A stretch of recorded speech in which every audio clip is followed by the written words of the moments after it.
الله الرحمن الرحيم ولا يحسب أن الذين يبخلون بما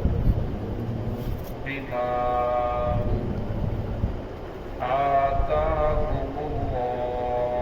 فضله هو خير لهم بل هو شر لهم سيطبقون ما بخلوا به يوم القيامة ولله ميراث السماوات والأرض والله بما تعملون قدير. بسم الله الرحمن الرحيم ولا يحسبن الذين يبخلون بما آتاهم الله من فضله هو خير لهم بل هو شر لهم سيطبقون ما بخلوا به يوم القيامة ولله ميراث السماوات والأرض والله بما تعملون خبير. ولا يحسبن الذين اور نہ خیال کریں وہ لوگ یبخلون جو بخل کرتے ہیں بما آتاهم اللہ ان چیزوں میں جس کو جو اللہ رب العزت نے عطا کی من فضلہ اپنے فضل میں سے ہوا خیر لہم وہ سمجھتے ہیں کہ ان کے لیے بہتر ہے بل ہوا شر لہم بلکہ وہ ان کے لیے بہت ہی برا ہے سیطبقون ما بخلوا یوم القیامہ ما بخلوا به یوم القیامہ ان قریب انہیں توق ڈال کر توق بنا کر ما بخلوا جس چیز کو وہ بخل کر رہے تھے قیامت والے دن ان کے گلے کے اندر ڈالا جائے گا. وللہ میراث السماوات والارض اور اصل میراث اللہ رب آسمانوں کی اور زمینوں کی اللہ کے لیے ہے. واللہ بما تعملون خبیر اور اللہ رب العزت تم جو بھی عمل کر رہے ہو باخبر ہے خبر رکھنے والے ہیں دیکھنے والے ہیں. گزشتہ آیات کے اندر اللہ رب العزت نے جہاد کو حکم دیا تو اس آیت کے اندر اللہ رب العزت نے جو لوگ اللہ کے راستے میں مال خرچ نہیں کرتے مال خرچ کرنے کے اندر بخل کرتے ہیں ان کی مذمت بیان فرمائی ہے. فرمایا کہ جو لوگ مال کو خرچ نہیں کرتے بما آتاهم اللہ جو اللہ رب العزت نے عطا کیا ہے من فضلہ اللہ رب العزت کے فضل میں سے جس آدمی کے اوپر زکوٰۃ واجب ہے وہ زکوٰۃ نہیں دیتا جس آدمی کے اوپر عشر واجب ہے تو عشر نہیں دیتا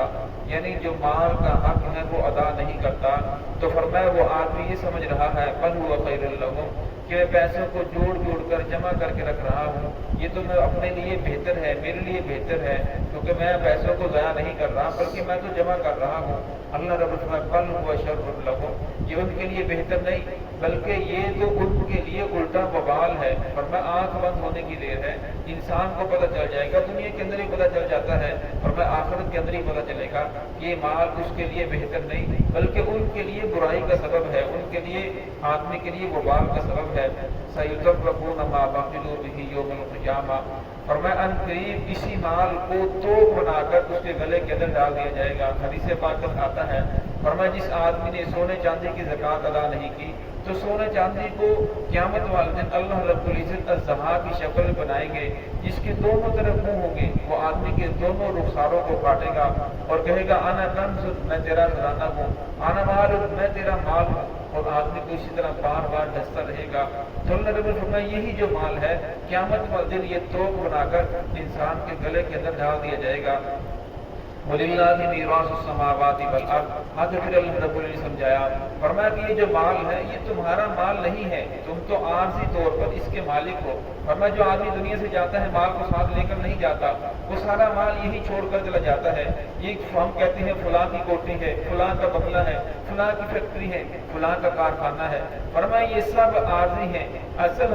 للہ میراث السماوات والارض، اصل جو میراث ہے آسمانوں کی زمینوں کی وہ اللہ رب العزت کی ہے، مالک اللہ رب العزت ہے۔ اللہ رب العزت نے انسانوں کو عارضی طور پر ایک مہلت دی ہے، ایک مہلت کے اندر کہ آپ اس چیز کے مالک ہو، اور فرمایا جب وہ مہلت آئے گی فرمایا اس وقت مہلت ختم ہو جائے گی، فرمایا پھر انسان اگر خرچ کرنا چاہے گا تو ایک پائی بھی خرچ نہیں کر سکتا، بلکہ اب وہ ساری کا سارا مال اس کی ملکیت سے نکل چکا ہے۔ اس لیے فرمایا کہ جب اللہ نے تمہیں مال و دولت دیا ہے اس وقت اس مال و دولت کے ذریعے اپنی آخرت بنانا چاہتے ہو تو اپنی آخرت کو سنبھال لو، مال کو اللہ کے راستے کے اندر خرچ کرو، آپ کی آخرت سنور جائے گی۔ اور فرمایا اگر اس مال کو اللہ کے راستے کے اندر خرچ نہ کیا، جو لوگوں کے حقوق اس مال کے ساتھ متعلق ہیں وہ آپ نے ادا نہ کیے، تو پھر ایک وقت ہے وہ مہلت آنے والی ہے، وہ وقت ختم ہونے والا ہے۔ فرمایا جو وقت ختم ہو جائے گا پھر وہ انسان روئے گا، پریشان ہوگا، تو پھر انسان کا رونا پریشان ہونا پھر اس وقت انسان کے کام نہیں آئے گا۔